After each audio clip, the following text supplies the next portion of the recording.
Hej, velkommen til Swingtest. Vi skal i dag se på et tastatur fra Turtle Beach. Turtle Beach har været rigtig offensiv nu her på det seneste med promovering af deres produkter, og det synes jeg egentlig er helt fint. Det er især blandt streamers og YouTubers og så videre. Så det betyder kun, at de vil fremad, og det er jo kun positivt. Det betyder, at de har noget, de vil fremvise. Så vi vil prøve også, og her er deres Turtle Beach Impact 700 Premium Backlit. Mekanisk keyboard. Jeg har valgt at få det med brune taster. Så det er dem jeg foretrækker personligt. Og det er selvfølgelig MX Cherry de kører med. Der er altså ekstra caps og sådan en aftrækker med, så man kan skifte de caps her. Så har vi noget på bagsiden. Der har vi så et hurtigt overblik over tastaturet. Og billedet herover, hvor man kan se det brune Cherry switches. Står også hernede med uovertruffen respons, som kun Cherry leverer. Lasergraveret tasterne, justerbart lys, flere belysningseffekter.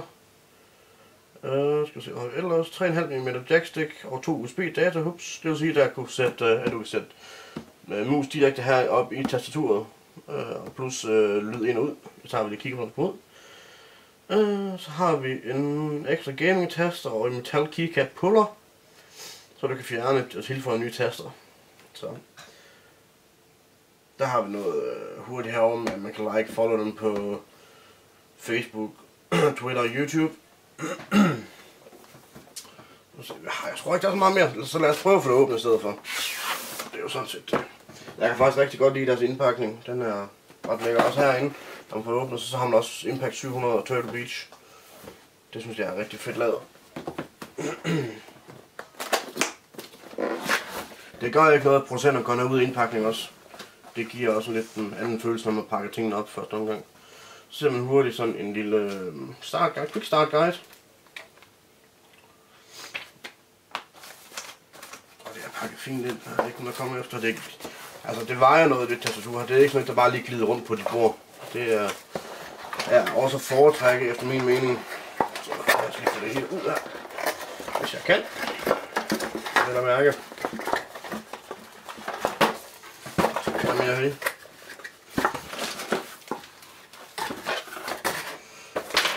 Så sådan der. Så.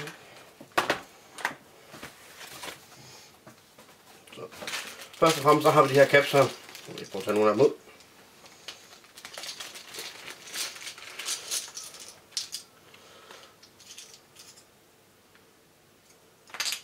Og vi har WASD, som er, hvor der så de har lavet sådan en rød, eller en hvid kant omkring.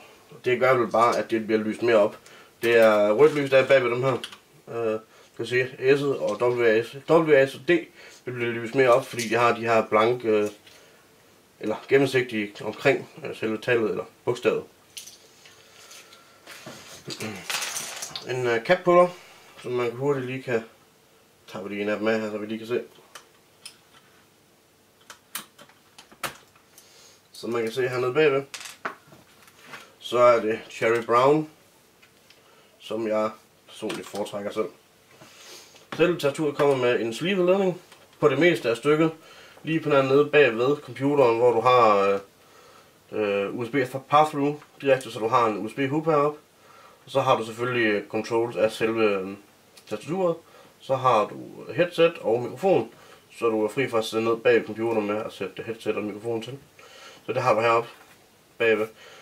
Personligt er jeg rigtig glad for, at man har mulighed for at sætte ting til her. Lad os sige, at du har en USB-pen, så er det hurtigt lige at smække i her, i stedet for at du skal ned bag computeren eller lignende. Tastaturet kommer med en mat sort overflade. Den virker sådan lidt non-slip, så den er ikke helt glat. Jeg synes faktisk, det er en rigtig fin overflade, det her. Tasterne virker fornuftige. Ikke meget. Det virker ikke så plastikagtigt. Det virker som et tastatur, der er tænkt over, hvordan det skal samles. På bunden er 4 store fødder her, kan jeg se. Plus du har dem, man kan så få dem til at stå lidt højere på bagenden af tastaturet. Skal se, hvad det er. Det tror jeg simpelthen ikke, det er nødvendigt. Men der er nogen, der gerne vil have deres bagkant af tastaturet til at stå noget højere. Og det har man så også mulighed for her. Så lige prøve at se, om jeg har mulighed for at sætte det til her. Det har jeg faktisk ikke. Ja, 2 sekunder. Jeg prøver lige at gøre noget her.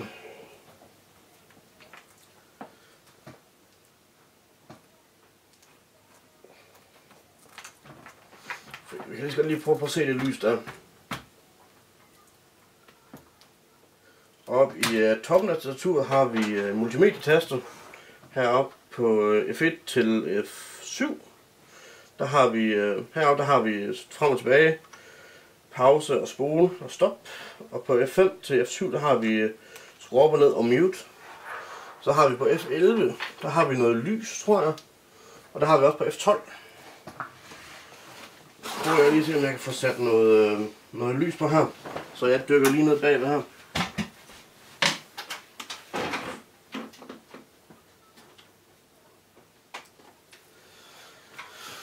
Sådan der. Så starter den op med at lyse herovre. I kan nok kan jeg se. Lad os se, om vi kan få noget lys på her.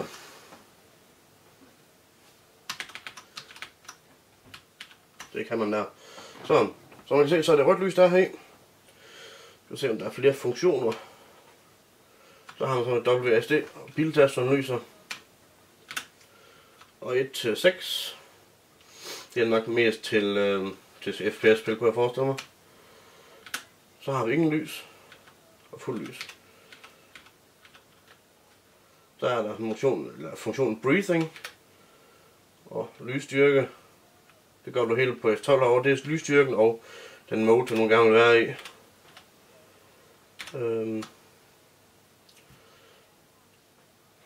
Så synes jeg faktisk, det er et lækkert tastatur i første omgang. Jeg vil selvfølgelig bruge det nu i et stykke tid, så vi har en mulighed for at se, hvordan det reelt er kontra mange andre tastaturer. Så indtil videre, der vil jeg lige slutte her, og så vil jeg skrive lidt mere omkring tastaturet. Og så, ja, så er det for nu. Vi ses en anden gang. Hej hej.